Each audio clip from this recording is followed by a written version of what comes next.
que Nicolo vient de sortir une vidéo. Alors on va pas la streamer en entier, mais on va streamer le passage qui parle de moi. Les amis, j'ai été choqué. Et salut les amis. Ça fait longtemps qu'on n'a pas streamé, je devais streamer la semaine dernière. Et je suis parti finalement en dernière minute à Saint-Malo, voir un petit peu ma famille, voir un petit peu mes parents. On va donc faire un petit tour de l'actualité. Comme vous avez vu, le titre de cette vidéo, Nicolo, Ilan, Dylan. Puis surtout, celui de Nicolo, c'est-à-dire que Nicolo vient de sortir une vidéo. Alors on va pas la streamer en entier, mais on va streamer le passage qui parle de moi. Les amis, j'ai été choqué. Sur le moment, j'ai pété un câble. J'ai pété un câble. Je me suis dit, mais en fait, c'est quoi ce monde? On va commencer par Ilan, qui a eu une vidéo qui est sortie dans un aéroport. On va la regarder ensemble. On va enchaîner sur Dylan, qui quitte les réseaux sociaux. Alors vous avez parlé de Vivi, qui est de nouveau en couple. On va vite fait en discuter, mais qui est la personne qui fait tout pareil que moi? Pourquoi les filles de télé-réalité se sont obligées de faire de la chirurgie pour être belles? Le ministre qui va dévoiler le nom des influenceurs qui traînent des casseroles, le burn-out de Maëva Guénam et la fuite de Dylan Thierry, c'est-à-dire qu'il quitte les réseaux sociaux, et la vidéo donc de Ilan à l'aéroport. Et on finira sur la vidéo de Nicolo qui a parlé de moi donc dans sa dernière vidéo YouTube. On la streamera ensemble, on va la regarder, je vais la commenter, je vais donner ma réaction en exclusivité. Vivi donc qui serait en couple. Alors je sais pas, vous avez été plusieurs à dire ça. Moi j'ai rien entendu là-dessus, mais encore une fois les amis, si Vivi se remet en couple, je vais dire je n'ai aucun droit de regard là-dessus, je n'ai rien à dire, c'est pas mes affaires et c'est sa vie et on n'est plus en couple et on n'est plus ensemble et on ne veut pas se remettre ensemble, ni elle ni moi. Donc je n'ai absolument rien à dire. Elle est en couple avec un super beau mec, il a fait Miss France, il vient du sud, il fait du surf, il a l'air trop cool. J'en savais rien, quelqu'un les a croisés sur la plage. Ok, on passe à la suite, parce que je pense qu'on a fait le tour. Je pense pas honnêtement qu'elles soient en couple. Hein. On va enchaîner sur la vidéo d'Ilan qui insulte et qui s'énerve de manière assez intense contre une femme dans un aéroport. On regarde ça maintenant. Attention, c'est parti les amis. Ilan, ah il est vénère Ilan. Hier soir, je suis sur les nerfs et je me fais insulter par une connasse comme toi. Ilan, il est énervé. Par une connasse comme toi. Je suis sur les nerfs, je méritais ça. Non, c'est des traits Ilan. Ouais, parce que je te connais pas, Il dit « J'ai perdu ma grand-mère hier soir, je suis sur les nerfs et je me fais insulter par une connasse comme toi. » Deux choses. La première chose, c'est que Ilan, il s'est pas énervé comme ça pour rien, ok? Clairement, ça n'existe pas de s'énerver comme ça pour rien. C'est pas possible. Là, il est hors de lui. Je veux dire, si rien ne se passe, il va pas s'énerver contre une femme au hasard dans un aéroport. On est juste tous d'accord de ça, ok. Clairement, Ilan, il a pas une bonne réputation depuis ce qui s'est passé. Et on peut comprendre, on peut s'imaginer, pas comprendre, on peut s'imaginer que les gens doivent pas toujours être hyper cool avec lui. À mon avis, il y en a pas mal quand il se balade dans la rue qui doivent lui envoyer des remarques, etc. Ok. Ilan venait la veille de perdre sa grand-mère. Et on sait tous à quel point ses grands-parents étaient hyper importants pour lui. C'est beaucoup eux qui ont joué une grande part dans son éducation, etc. Dernière chose, et là je vais moins le défendre, on est des personnalités publiques. On sait que le fait d'être connu, le fait d'être vu, ça vient avec beaucoup d'avantages, c'est-à-dire voilà, on a des sponsors, on gagne de l'argent, lui il fait des lives où il gagne de la thune parce que juste les gens sont intéressés par ce qu'il a à dire etc. Ça vient avec beaucoup d'avantages. Ça vient aussi avec des devoirs. Parfois, quand on a des bad buzz, quand on traîne des casseroles, il y a des réactions. On te soupçonne d'avoir fait ça, ça, ça et ça. Tu ne peux pas prouver que tu ne l'as pas fait. Il y a des réactions. C'est comme ça. C'est un désavantage du fait d'être une personne publique. Dans tout métier, il y a des avantages et des désavantages. Les devoirs, c'est justement de toujours se comporter de manière exemplaire. À partir du moment où on est vu, on se doit de montrer l'exemple. C'est comme un genre de super-héros qui aurait un grand porte-voix. Bon, bah, il peut se faire kiffer, il peut machin, etc. Mais ça vient aussi avec des devoirs. Le devoir de montrer l'exemple, le devoir d'essayer de transmettre des bonnes valeurs. Alors, je sais que c'est hyper dur. Ça m'est arrivé un jour comme ça. Je sais pas si je l'ai raconté, de perdre le contrôle, de m'énerver. J'étais dans mon van. C'était à l'époque où j'étais avec Vivi. On était à la Cano, on était dans le parking. Et on était en train de se reposer. Voilà, elle avait des problèmes de santé un petit peu et elle était vraiment pas bien. Et il y a quelqu'un qui vient de toquer au van voilà, pour prendre une photo. Et étant donné qu'on était au lit dans le van, on n'était pas en mesure de sortir du van. On n'a pas fait de bruit. On n'a rien dit. Et la dame continue à taper à la porte de plus en plus fort. Et ça finit par Bastos, je sais que t'es là. Du coup, je sors, j'ouvre la porte et je dis vous vous rendez compte quand même, madame, je le dis respectueusement, vous vous rendez compte que vous êtes chez moi. Vous vous rendez compte que là, c'est comme si vous tapiez à ma porte et que ma copine là est malade. Et que on est en train de faire la sieste. Et là, la dame me dit « Ah d'accord, c'est comme ça, ça faisait moins de manières pour prendre l'argent et insulte. » Je sais même plus comment réagir. Enfin, je m'énerve un peu. Je lui dis « Mais vous avez vraiment aucune éducation, c'est lamentable. » Et puis finalement, je prends les photos, je sors, je prends les photos avec elle, avec ses 2 filles, avec son cousin. Et là, en fait, je réfléchis après et je me dis « Mais en fait, c'est d'une certaine manière mon devoir. Ça vient avec mon travail. J'ai une personne qui veut une photo. Et ben, finalement, si j'avais fait mon devoir directement sans râler, je serais sorti, j'aurais pris une photo, j'aurais dit désolé, ma copine ne peut pas sortir, elle est malade. J'aurais pris la photo. Fin de l'histoire. Ça repartait. Il n'y avait pas d'embrouille. Passons. On va enchaîner sur l'histoire de Dylan qui justement, lui, décide de quitter les réseaux sociaux. On va voir un petit peu ce qu'il a à dire. C'est Booba qui a partagé sa dernière story. Bon les amis, je vais pas passer... Sa maman en peut plus. Je pense que je vais me déconnecter un petit peu des réseaux. J'ai déjà déconnecté mon compte Snap. Je vais sûrement aussi me déconnecter d'Insta. À la demande particulière de ma mère. Qui le vit très très mal, tout ce qui se passe à mon égard, tout ce qui se dit sur moi. Bien évidemment, tout est faux, mais je reviendrai d'ici quelques temps pour m'exprimer à ce sujet. C'est très très très dur pour elle. Mais voilà, aujourd'hui, les réseaux sociaux, on sait très bien que c'est très méchant. Les gens vous envient, les gens sont envieux, les gens sont méchants, les gens vous veulent du mal. Et malheureusement, aujourd'hui, ça touche plus que moi. Ça touche... Ok, j'arrive pas à croire ce que j'entends, je vous avoue. Je trouve, honnêtement, que les médias en font trop. Ils savent qu'ils font du clic, ils savent que ça marche sur cette histoire de trafic d'enfants. Ce pitre n'est pas capable de faire du trafic d'enfants. Hein.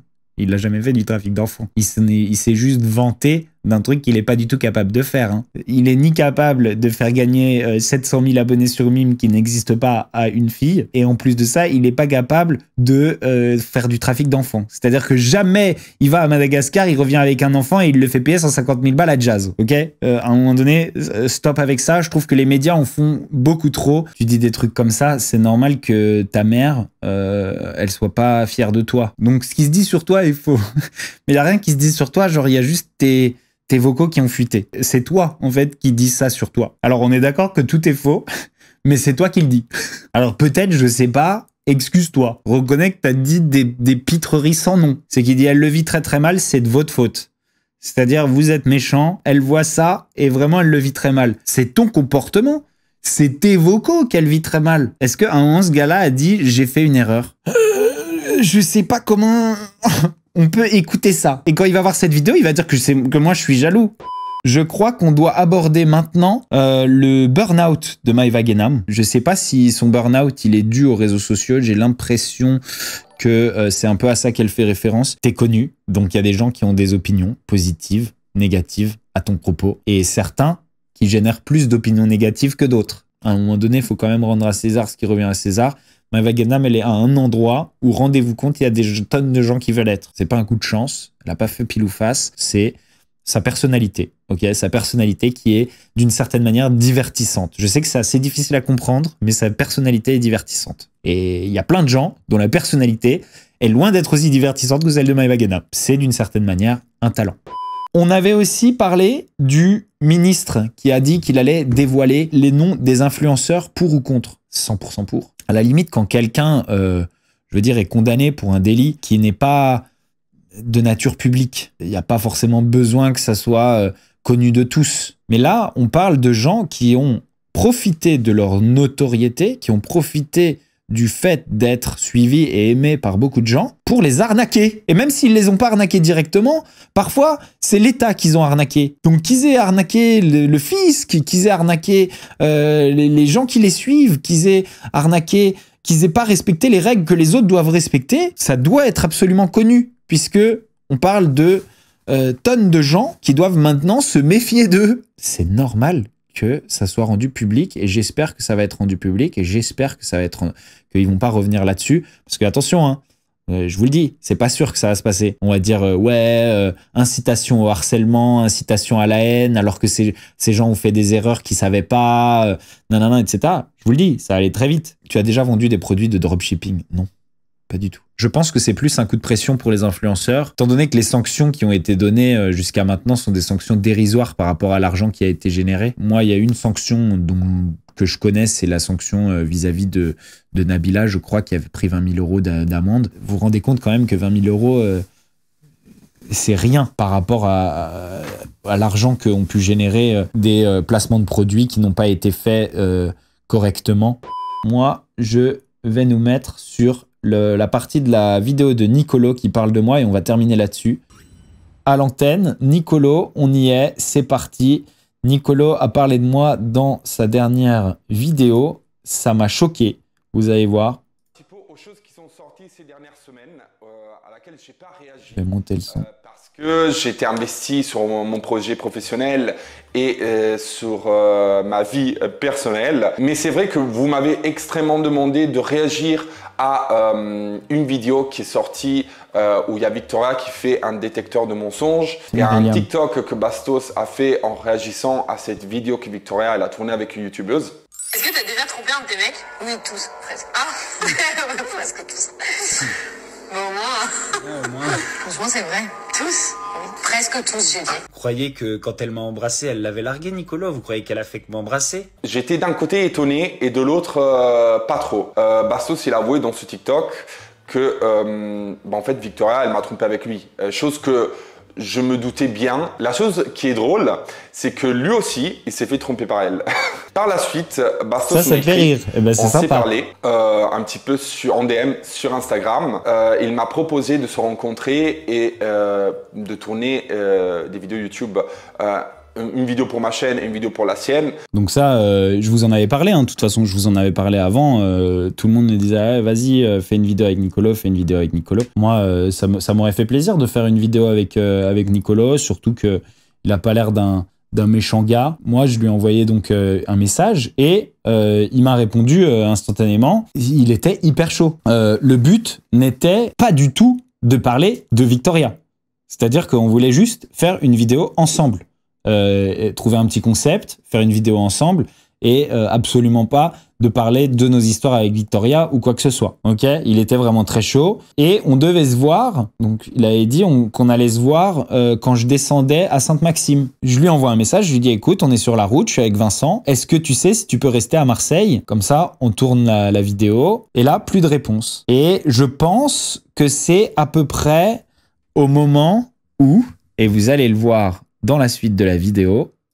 Je suis en train de cogiter. Je lui ai dit oui à la base, mais là je suis en train de cogiter parce qu'il s'est passé une autre dinguerie. En fait, il y a une semaine, plus ou moins, 10 jours, une semaine, mais je ne me rappelle pas trop, un pote de mon ex m'a écrit un message particulier qui m'a un petit peu choqué. Mon Nicolo, je voulais te dire que ça fait un moment que tu me manques en vrai, tu me fais grave rire et je trouve tellement dommage de plus d'avoir de contact avec toi.